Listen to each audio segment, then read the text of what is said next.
Hello, my name is Karlzek, and I'll be doing a Wargame Red Dragon gameplay this time. Yes, that's right. I'm one of the beta testers for the closed beta in Wargame Red Dragon, and I will be bringing you plenty of content over the next 10 days. This was on the first day of the...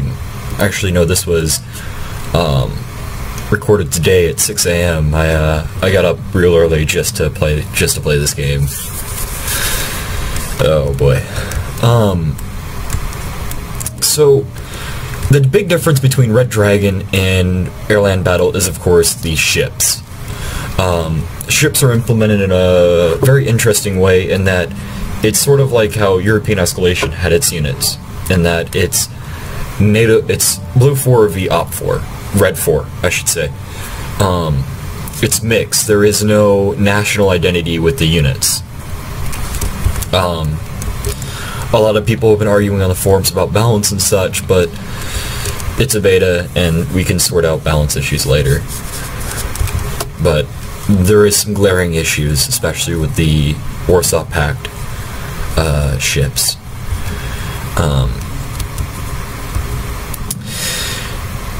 Now, the main problem I only have is that I can't get my heavy tanks, and I do love my heavy tanks, at high veterancy, like in Airland Battle.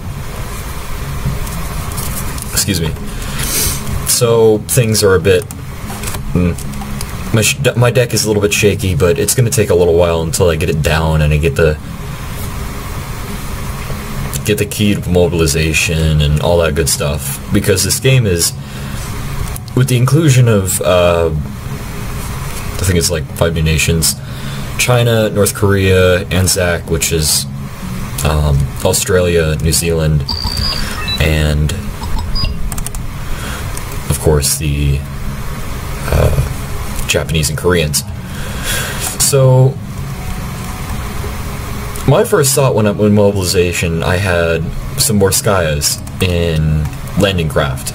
They're part of the Marine tab, and so I might as well just send them off towards Cherita and secure it for a forward base, well, as a forward, deployment.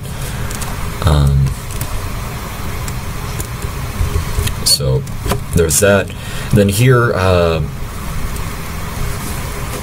my units didn't get out of the gate very quickly due to the fact that the UGen decided to, well, there's a new unit viewer, as you see here at the bottom of the screen, which allows you to, of course, view the unit. For newer players, it helps a lot with identification.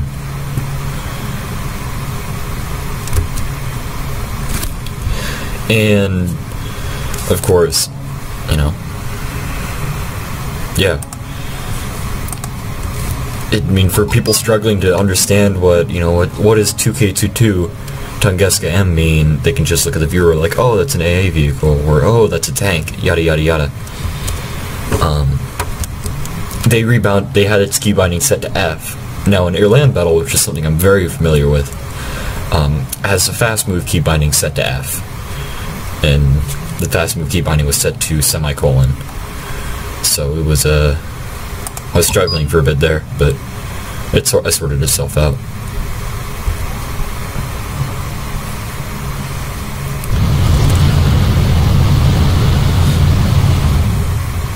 Now the interesting part about landing craft is that they don't cost anything.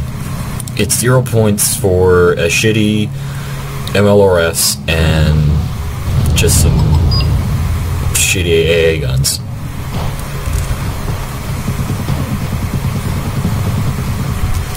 And since this is the first day of the beta, well, technically first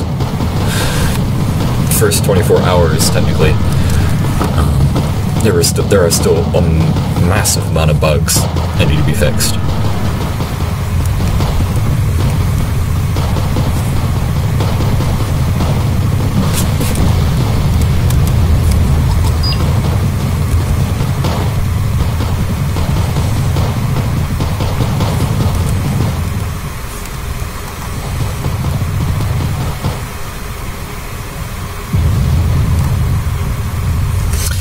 And yes, the Nighthawk still remains the same as its classic thermonuclear weapon delivery. Yep. Oh well.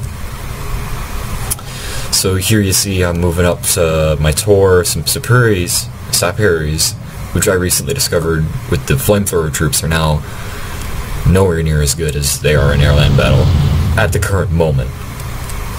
There is a pipe confirmed in the pipe. There is a patch confirmed in the pipe. God, I can't speak. To nerf the current flame troops in air-land battle. So here I'm moving up some BTR 60s to see if I can't pop these Abrams. The KPVT has, of course, KE1, allowing it, if you get close enough, to fire upon and deal damage to units. Unfortunately, I don't seem that successful, as I only take down a couple bars before my T-72B over 1989 show up. Turn off the cannon, see if I can get a cheese kill, and I start to pull these back.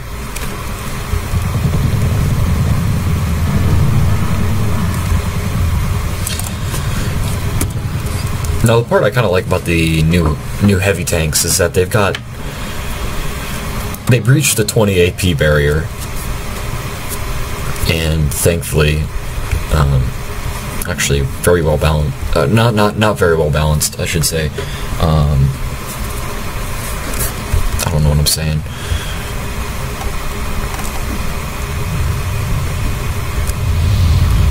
Anyways, my allies just kind of did whatever with those days. I'm not even going to pronounce that. I'm not even going to try. Sitting in the city, he didn't regroup them at all, and he just kind of let me fend for myself.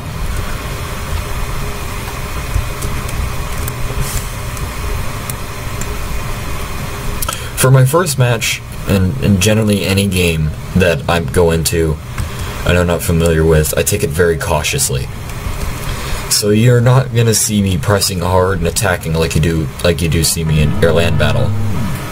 It's just something that I'm not gonna do it. I'm not gonna do it very well, so I just don't do it.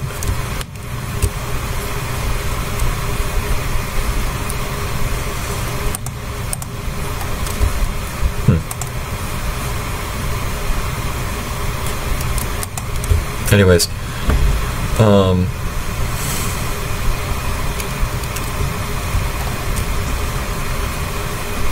I'll go back and retrieve some of my... Sorry about that, that was my alarm for something.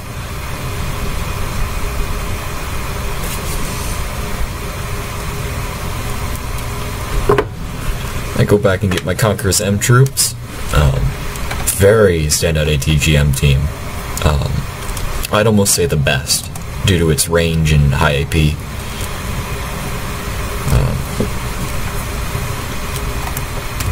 So I move up to my superiors, see what I can't do. These are the Lords of the Forest in air-land battle, so it definitely seemed like a good idea. I've since changed my deck loadout to Superior 85s for my Soviet deck. So there you have it. If you have any questions, feel free to ask me, and I'll definitely answer them in either the comment section or the video, because I understand this is a closed beta. There's only about 500 people in the closed beta altogether, and the more information that can get out about this game and its current state, the better. That being said, you must take everything with a grain of salt, because it is still closed beta.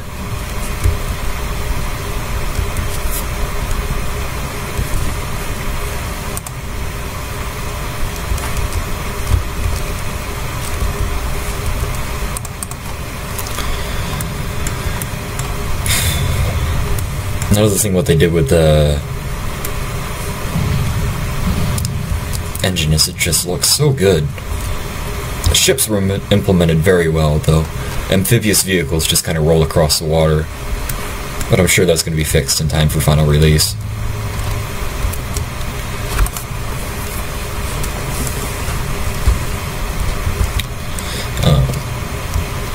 As of right now, where the game got it most of its balance was pre-DLC 2 patch. Actually, no, pre-ESL patch. Because the ESL patch was when all the NATO spags, like the Flak Panther Japard or the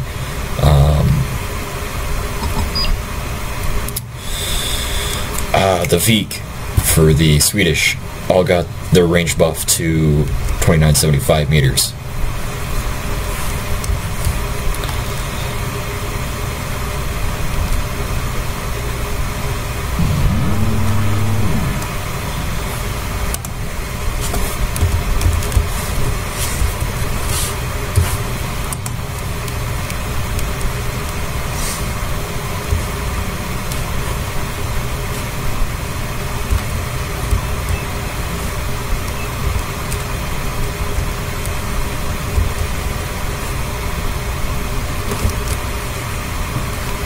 Now my ally frickin' over here did much better than I did.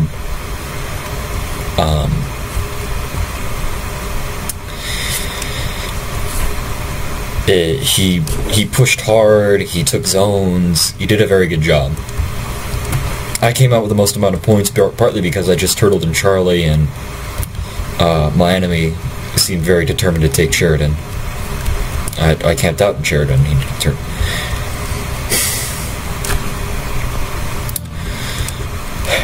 Anyways, I never did secure this zone. I had in my mind that he was just going to come out of the forest with an end-all amount of infantry, just fucking rake me.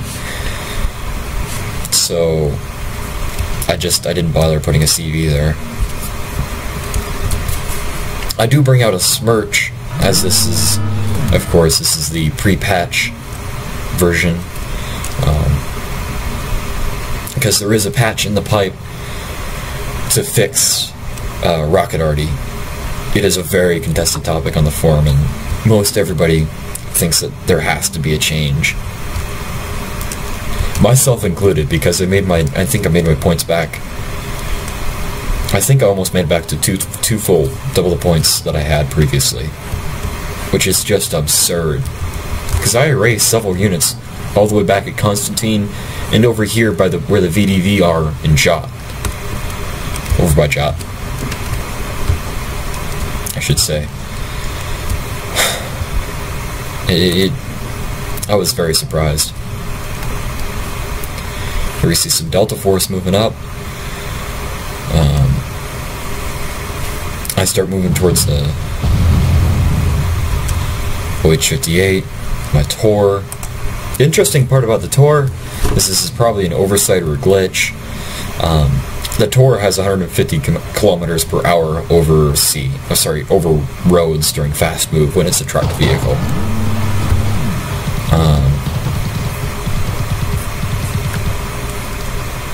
I'm not sure if it's an oversight or not, but regardless, it ought to get fixed.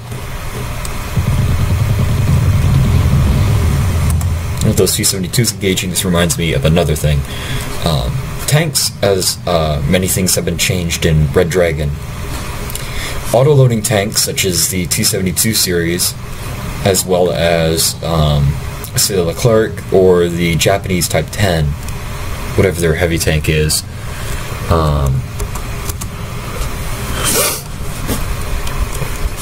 have been modified. Well, one moment. Anyways, I'm back. Alright, so where was I? Of course, the tanks, such as the T-72, have a reloading penalty.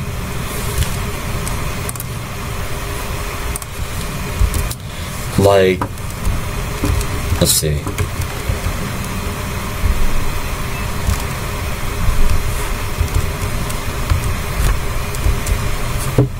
such as under fire, my T-72s will, over 1989s, will maintain the same 10 rounds per minute as they take fire, of course. Saying the same thing. Anyways, however, they will still maintain the same accuracy penalties, such as, of course, during panic they'll have X amount of % taken off for morale damage.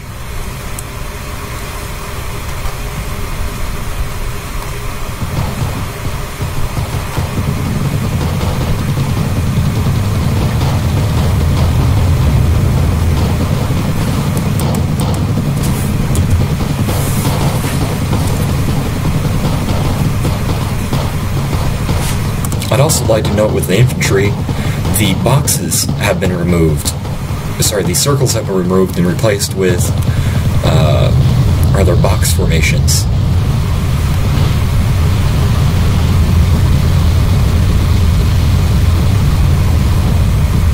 And that's where that ridiculous rocket already comes into play.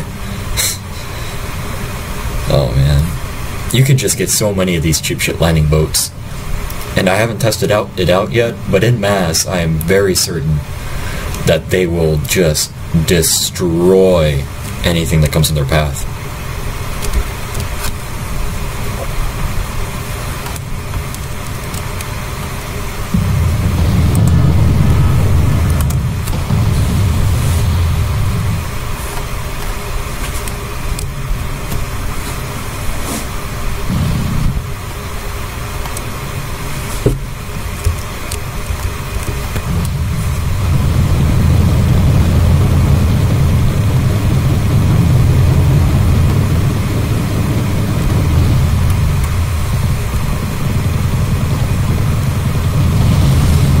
This is where things get a little bit hectic for me.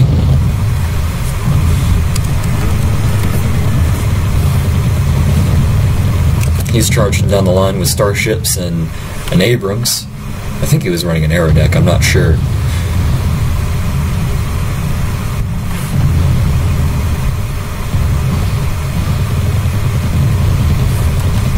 I get the kill, and of course more riflemen come. Actually, no, assault engineers come charging down.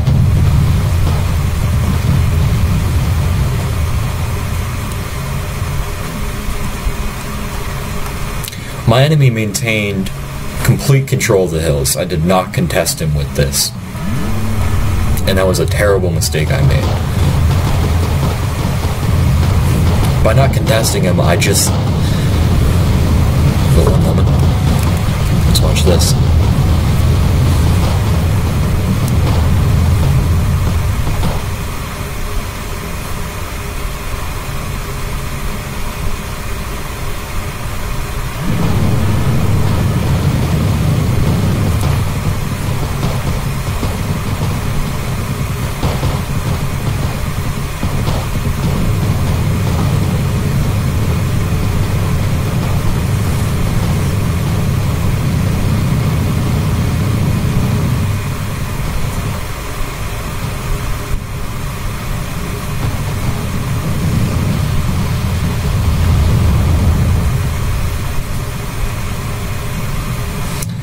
As an addendum to my previous comments about the whole meta and gameplay of this game, I think Eugen was trying to go back to how things were with the whole spag stuff, but unfortunately it doesn't really work out too well for the miners, such as the Red Dragon / China, who both lack a reliable self-propelled anti-air gun, so, or SPAG, of course, to take out aircraft or helicopters such as those bearing down on my Strelkies right now. My AC-27s run around unabated for the most part, save for some man pads sitting here in Dmitry. They get taken down to half health and shaken, and I try to swing them around to take out the Cobra once and for all.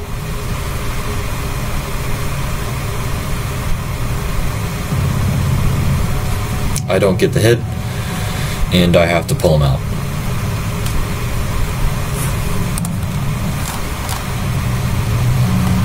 BTR 90 is also made into Red Dragon, as well as a BTR 80A, which is also available for for the North Koreans,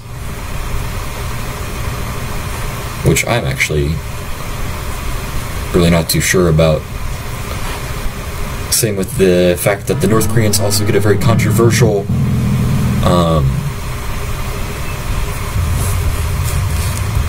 T90S.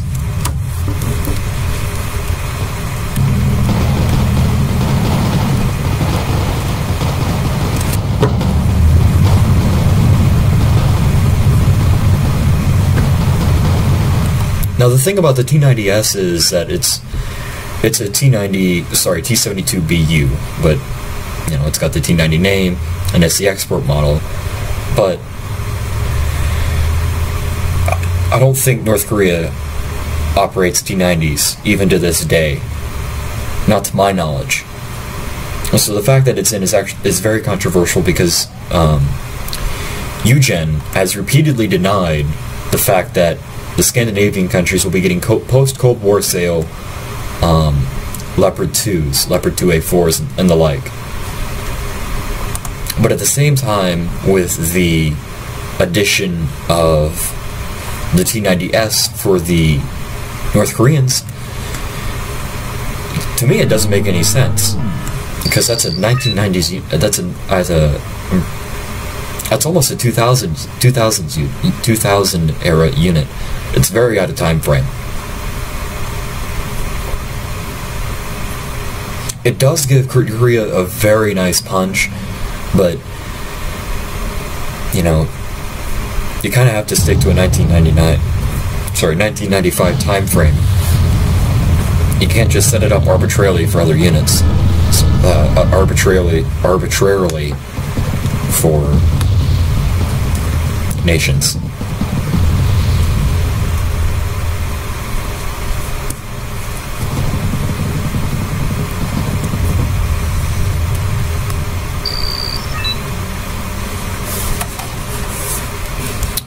It reminds me, Super Hornet trains actually turn out to be very effective.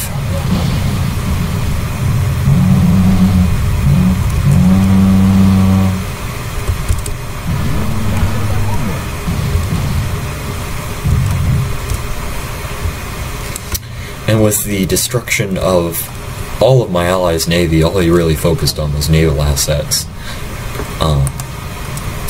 Almost actually wound up costing us the game.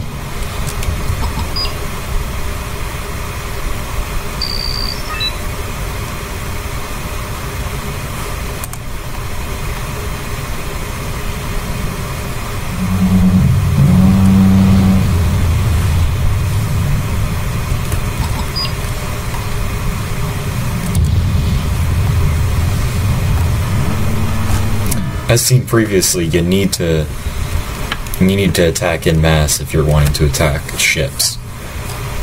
Just one little, say, Super Hornet is not going to survive. If it does, it's going to be very lucky.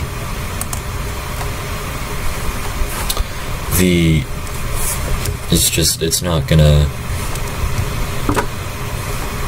work out. So my SC-27 scored a kill on the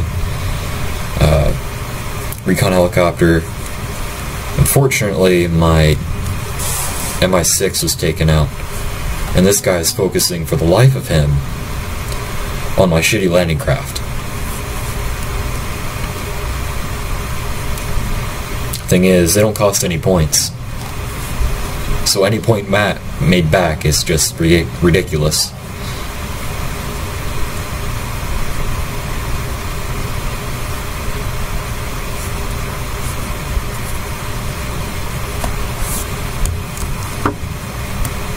I'm bringing up some more Motostrelkis,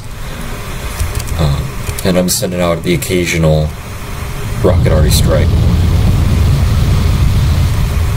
which makes its points back entirely.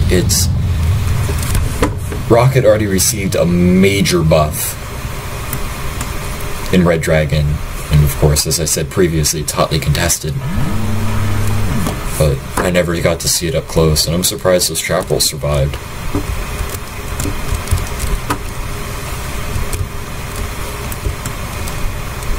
I really am. Those things were just sitting in the forest right here.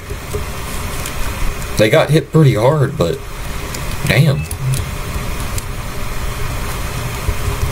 He asked me to already there, and I queue up a Smirch Strike. If somebody really wanted to, they could abuse the shit out of this. Just get like, you can take, I'm pretty sure you can take 2 cards of Smirches, and they come with 2 trained. And it's just, it'd be the Smirchening. It really would be.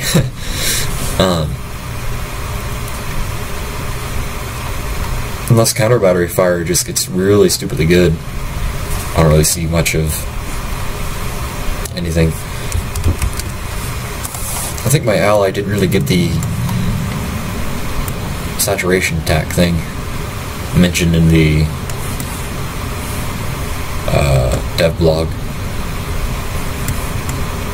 Because one little A5 isn't going to do a lot.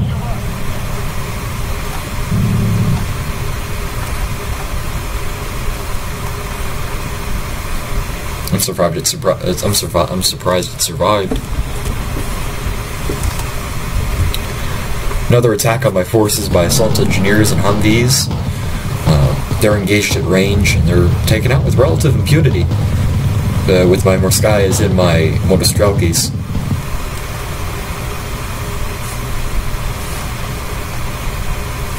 Like I said, not a whole lot happens this match, and it's very quickly coming to an end. Yeah. Oh, I just forgot to mention, he managed to slip through with some Mountaineers and Riflemen into here, causing me a serious headache.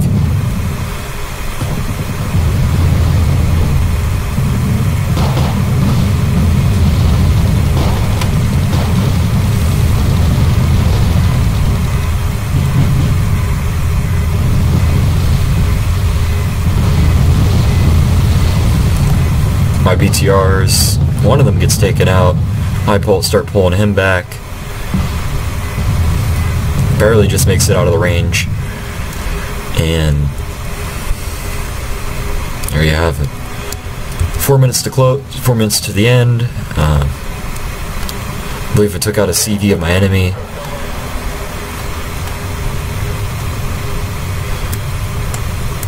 I certainly killed a lot. I'll tell you that. Definitely killed a lot. Wow. I mean, during the game, I never realized how destructive these things were.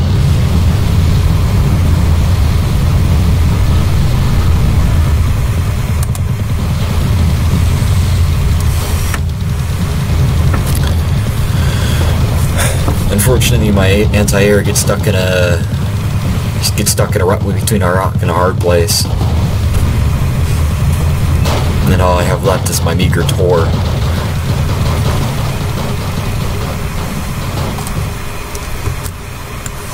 Actually, I did bring up a CV finally towards the end of the game. I'll correct myself there. I didn't really focus a whole lot on naval combat. I haven't really Insofar. I've only played 2 games. Partially because I've been so swamped with schoolwork and the like.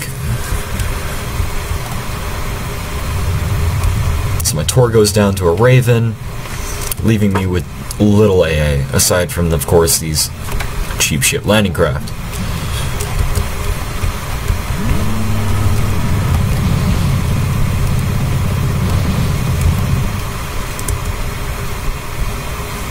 SC-27 gets out of there. I don't think it gets hit at all. Nope. It just wastes almost all his anti-air missiles.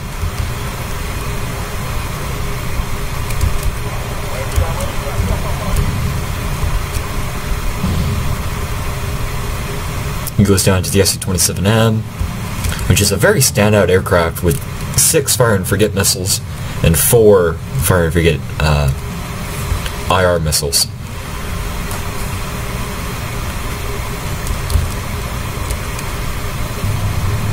Actually, I believe I sent my CV back. I never did manage to finally get through with it. And I send a smirch volley towards Dimitri, see what I can't do. And I snipe his CV with an absurd amount of splash damage.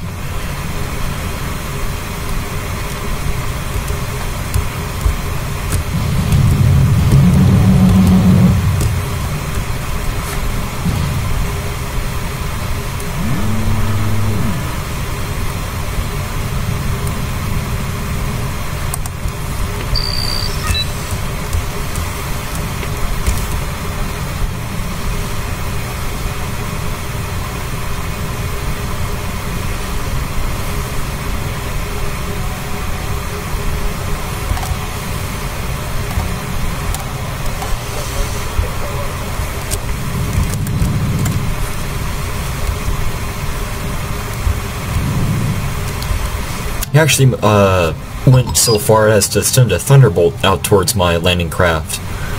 Of course, they were taken out with relative impunity. Because they're 0 points, they don't really, you know, aren't really supposed to do much, if of anything, really. They're almost, actually, they are way overpriced for what they do with their armament. Unfortunately, my SE-27 doesn't make it out in time to take her down.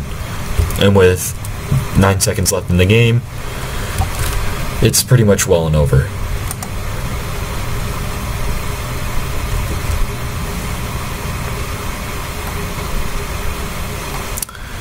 So it was very good for my first game. I held out quite nice, I think.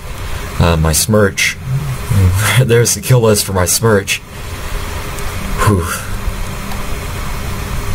And my Type 53 managed to take out 2 Super Hornets, which made back their points. Alright. So, that's the end of the game. That is Wargame Red Dragon, and I will be bringing you plenty of more content. I'll see you next time.